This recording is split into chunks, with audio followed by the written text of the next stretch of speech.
So in this Keynote tutorial video, I am going to be showing you guys how to add a 2D pie chart to your presentation on Keynote. So once Keynote's opened up, what I want you to do is to go to the top bar here and press on Chart.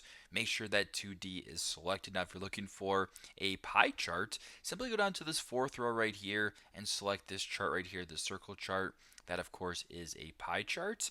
Now, if you want to verify that you did select a pie chart or transfer another chart into a pie chart, press on the chart right here, go to the right hand side, go to where it says chart type, and make sure that 2D pie is selected. So for example, if you have a column chart, but you want to change this to a pie chart, it works the exact same way. Press on the bottom, press on pie chart, and it does that for you just like that. So very straightforward, very simple.